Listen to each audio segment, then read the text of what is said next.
Диана Фрэнсис Спенсер родилась 1 июля 1961 года в деревне Сандрингем, находящейся в графстве Норфолк на востоке Англии. Она была третьей из 4 детей Джона и Фрэнсис Спенсеров, наследников аристократического поместья Элторп. Семья Спенсеров была тесно связана с королевской семьей на протяжении нескольких поколений. Бабушки Дианы служили фрейлинами королевы Елизаветы, а отец был представителем одной из ветвей того же семейства, что и Уинстон Черчилль. Когда Диане было 7 лет, ее родители развелись, и отец через суд получил право опеки над дочерью. Это событие нанесло серьезный удар по психике девочки, и последствия его сказались на всей последующей жизни Дианы. В 12 лет она поступила в привилегированную школу для девочек, где с треском провалила все экзамены, однако продемонстрировала талант к музыке, плаванию и балету. Она даже хотела стать балериной, но ввиду того, что ростом она была выше необходимого, из этого ничего не вышло. В 1975 году отец девочки унаследовал титул графа, что обязывало Диану, которой на тот момент было уже 14 лет, до той поры, пока она не выйдет замуж, именоваться леди Диана. Годом позже у нее появилась мачеха, Рейн МакКоркадейл, с которой у Дианы сразу же не сложились отношения. Позднее, вспоминая свои юные годы, Диана описывала это время как крайне несчастливое. В ноябре 1977 года в поместье Элторп, где она жила, на охоту приехал старший сын королевы Елизаветы II, принц Чарльз, который встречался на тот момент со старшей сестрой Дианы, Сарой. Так произошла их первая встреча. В 1978 году, проучившись в швейцарском институте всего семестр, Диана уехала в Лондон, где стала работать на разных малооплачиваемых работах, инструктором танцев для детей и воспитателем в детском саду. Летом 1980 года Диана вновь встретилась с принцем Чарльзом, и на этот раз он проявил к девушке неподдельный интерес. Несмотря на то, что Чарльз был старше ее на 13 лет, чувства их были взаимными, и уже в феврале 1981 принц сделал девушке предложение.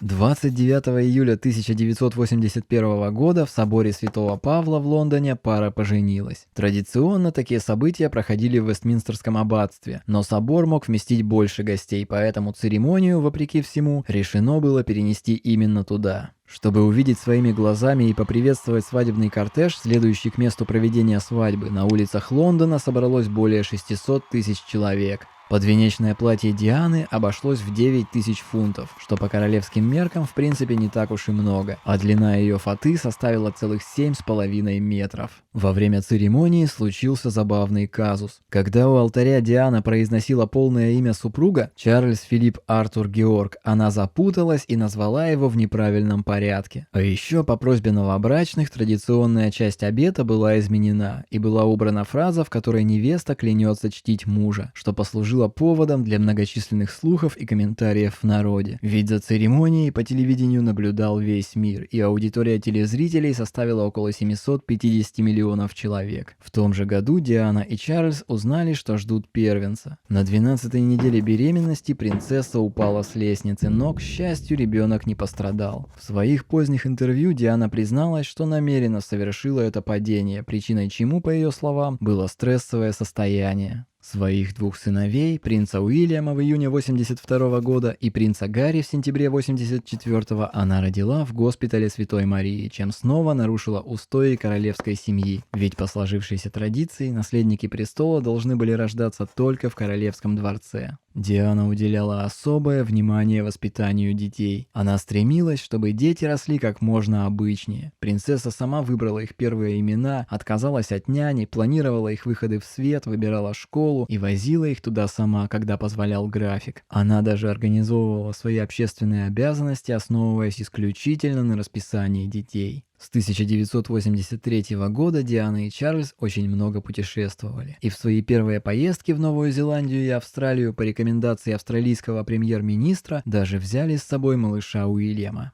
После этой поездки пресса, несмотря на отсутствие интереса к персоне принца Чарльза, прониклась любовью к Диане. Началась эпоха Дианомании. Пресса называла ее бриллиантом королевской семьи, а фоторепортеры буквально преследовали принцессу на каждом шагу. Параллельно Диана активно занималась благотворительностью. Она была покровительницей более 100 организаций, но особенный интерес она проявляла к серьезным заболеваниям и вопросам, выходящим за рамки традиционного королевского участия, включая СПИД и проказу. В апреле 1987 года она встретилась с ВИЧ-инфицированным пациентом и, пожав ему руку без каких-либо перчаток, наглядно показала, что СПИД не передается через физическое прикосновение. Она стала первой из всей королевской семьи, кто осмелился пойти на такой поступок. В том же году пресса обратила внимание, что Диана и Чарльз подозрительно холодны друг к другу. Тем временем супруги уже действительно давно встречались с другими. Чарльз возобновил отношения со своей бывшей, Камилой Паркер Боулс, а Диана закрутила роман с бывшим инструктором по верховой езде Джеймсом Хьюитом. Об этом, а также о ее якобы суицидальной депрессии, она позднее рассказала биографу Эндрю Мортону для книги «Диана. Ее истинная история», которая впоследствии заставила читателей взглянуть на жизнь принцессы совершенно под другим углом.